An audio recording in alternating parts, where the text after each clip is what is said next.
Hi, this is Elitom Elamine, and this is Christiana Electron. And we're on a breatharian journey. And here we are in Aloria, in Ashgabat, India.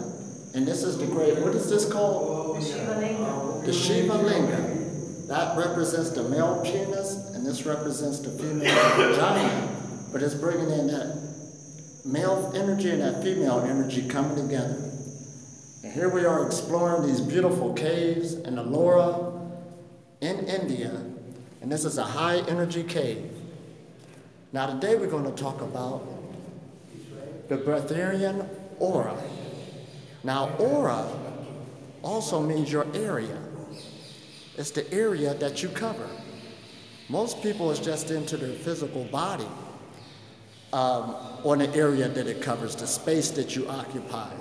But you have other energy bodies that come off of you, so you occupy a lot more space than what you think. So when you're dealing with the Breatharian aura, and we tell people about the Breatharian journey as eating very, very little or none at all, it's about, the food is about 10% of the journey. The rest of the journey is about your aura, or the area that you cover, and you bring more light into that area. How do you do that? With a behavior and a lifestyle, because life is all about relationships.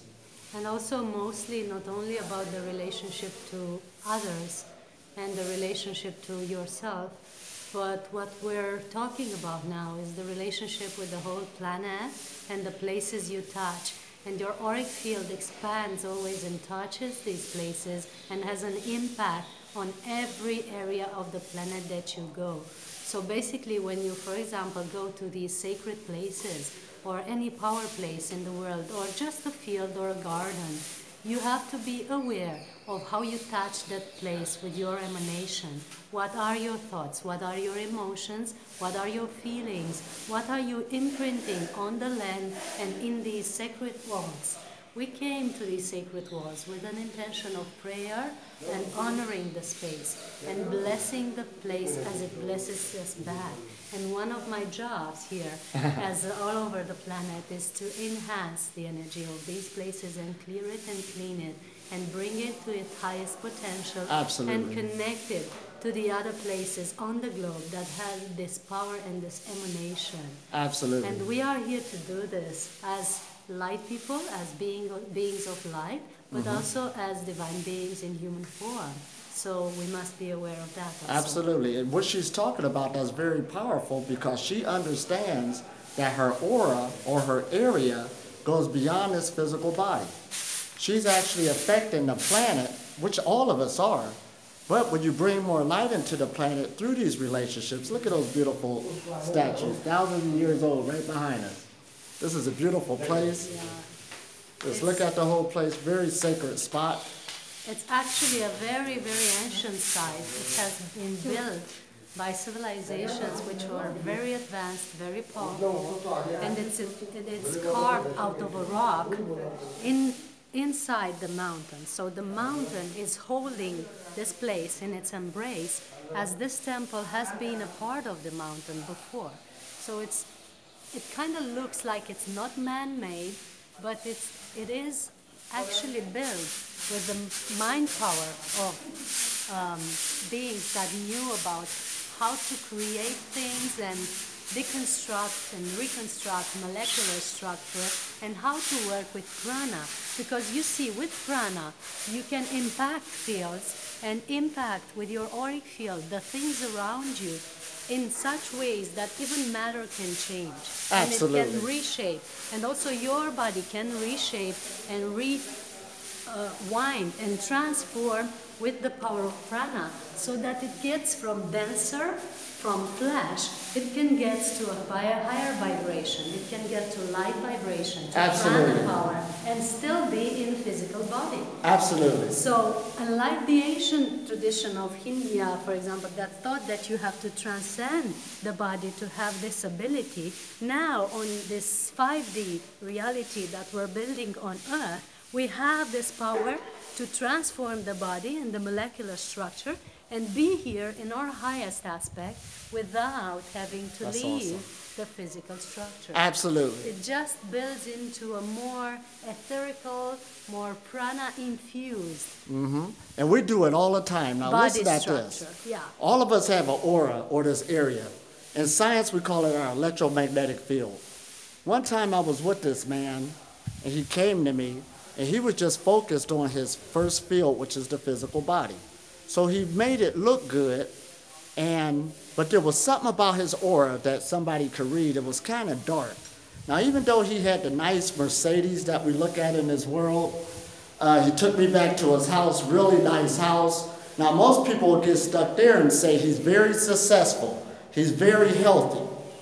However, as we began to meditate, his mind could not stick in meditation. Well, of course, everybody goes through that, through the monkey mind, but there was something else taking place. There was other problems that was bringing darkness within his body. Now, listen at this. It wasn't long before his ex-wife showed up, and she had some things to get off her chest with him. So that was on his mind. This is a true story. Then his children came. They had some things to get off their chest with him because he didn't spend enough time with them. Then his girlfriend was there. She wanted to talk to him. Then the landlord of the house, because it wasn't done paying for and also his business, they were both looking for him. All of these problems was going on in his life that he created.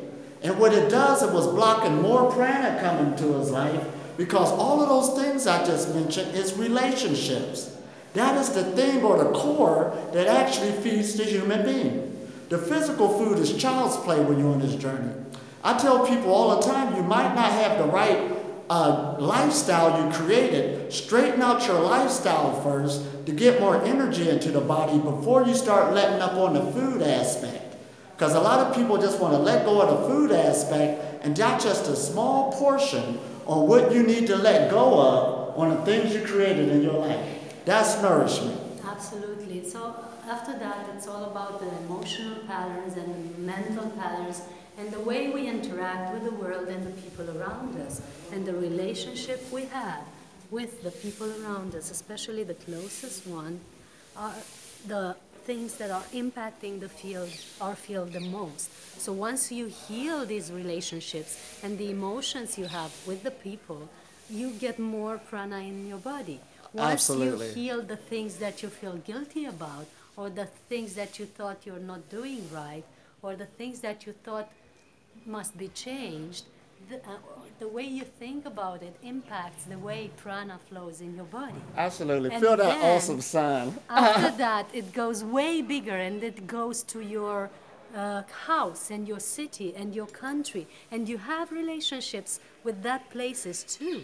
And then you expand back to your continent and your planet. Absolutely. And you have a big, huge relationship with that too that is impacting your auric field. And then if you grow bigger, and you do grow bigger We with do grow prana, bigger. then you impact a lot of other places around Absolutely. the planet. And you are intergalactically interacting with your spaceship friends maybe. Absolutely. Or other planets, or the way you're interacted with the sun, for So example. people always say, I want to find out my life destiny. Live in the light. That's the only thing you have to That's do. all you It's got to all do. that Live. simple. Get these relationships. You can straighten out your household, straighten out your neighborhood. You can change the city state that you live in just by living in the light. The best teacher is a teacher that lives by example.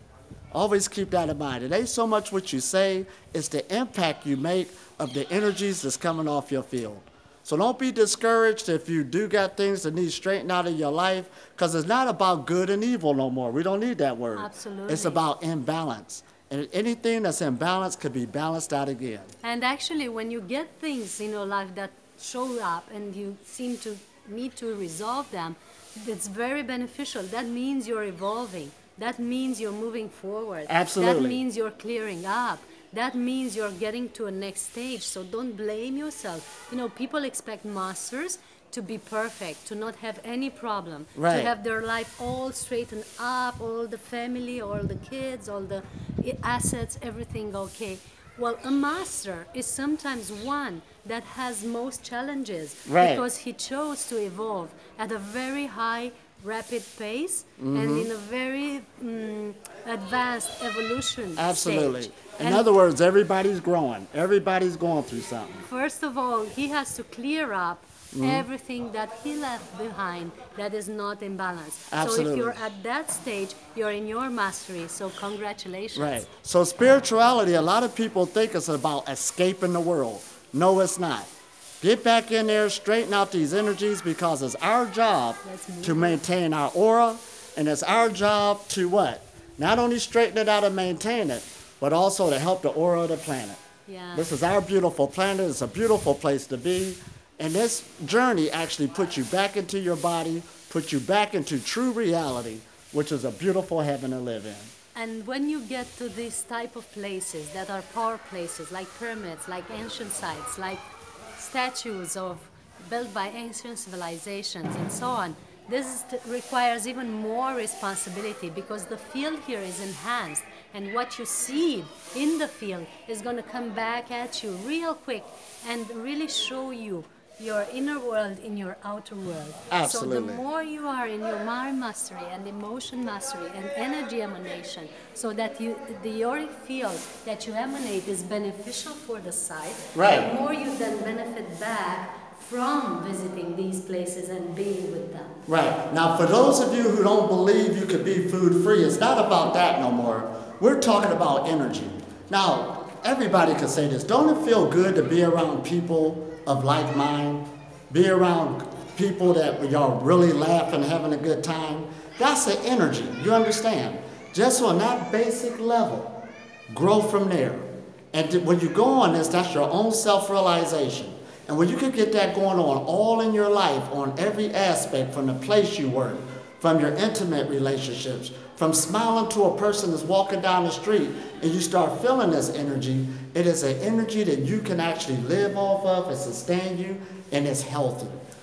The pranic journey is about health. It's a healthy journey. Absolutely. And it's so good you brought up intimate relationships, because I'm so much working on this now with people, and it's good to be understood that on a pranic journey, the power of Tantra can actually impact and heal thousands and thousands of people just with the emanation of the auric field of a couple that is well aligned. Right. So talking about mission, we don't have to do much, just be in harmony and make love. Right, it's so easy. People used to treat a tantric couple like they were the kings of the village. They would always host them and feed them and cherish them. Why? Because they knew that a tantric couple is bringing abundance and harmony and prosperity and harmony to the place. Absolutely. And they would actually very much honor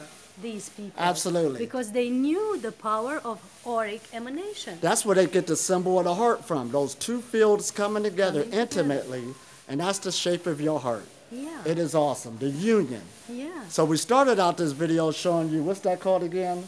In the cave, the Shiva Linga. Yeah, and the it Shiva always Linga. goes back to that, you know. Absolutely. So it's more than just a physical sex like that. You got to go No. beyond that. It's the relationship. It's the binding, the coming together, the union The with. harmony of the yin and yang, and it doesn't even have to be physical. Once the auric fields are harmonized between two people, the emanation is amazing even without physical contact. And some choose to be celibate, like Elitom here, and it's perfect because auras are everywhere. Everywhere. And again, we started out this video is called the Breatharian aura, which is your area. And your area extends a whole lot more distance to where your physical body is at. We actually have another Shiva Linga here, but it's like more in a obelisk Oh yeah, right behind aspect. us. But you know, it's so good to see how they connected to the higher realms. And actually, about this temple, what I'm noticing as I step through, speaking of auric fields, Right. even physical places like this, even temples, have huge auric fields. And this is a mental-made creation where molecular structure of the rock was dematerialized and reshaped into this temple Right. and this sculpture. Think about it. It was just a mountain facade before. It was nothing here.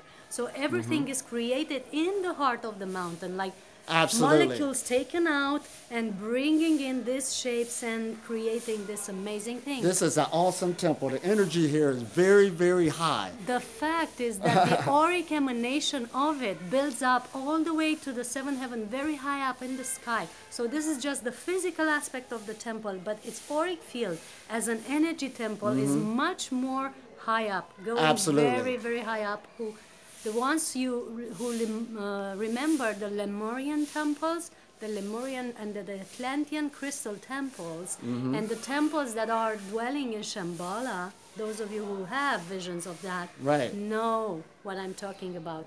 We are in such a place. Absolutely. Those of you who are thinking this is juju stuff, Nah. just forget about it. We It's just did a okay. meditation earlier down in the cave part. Oh my gosh. It's just a bedtime story, folks. Nothing could be true. Everything could be true, you know. Oh, absolutely. Don't believe And us. if you ever get the chance in life, visit some of these high energy places. Again, even the earth has its high energy centers, chakras, Exactly. just like the physical body. This is a living being we living on. That's a whole nother level of thought. But when you get into this journey, this is what feeds you. This is what nourishes you. It's already a given. This is why the pranic journey is so beautiful. Yeah. It's And all about you, how this- far you want to take it. This is a big part actually of my pranic journey. It has extended from working with people, which I still do, to working with the energy chakras of the planet and with energy vortexes like this one here, and connecting them and bringing them together in the energy matrix of the planet and enhancing them. And then everything that pops into that energy-wise comes right back to us Right and back to us. nourishes us and nourishes everyone who's ready A for more relationship, from give it. and take. Exactly. So now we want to check out. We hope you got a lot out of Yeah. this. Thank And this you. is what it's all about, your Breatharian aura. Take care of it, it's your responsibility, and it loves to live off the light, loves the higher vibration. All you got to do is allow it to happen. And Have remember, a nice day. It's so great to be here. Oh, awesome. Talk to y'all soon. See you soon.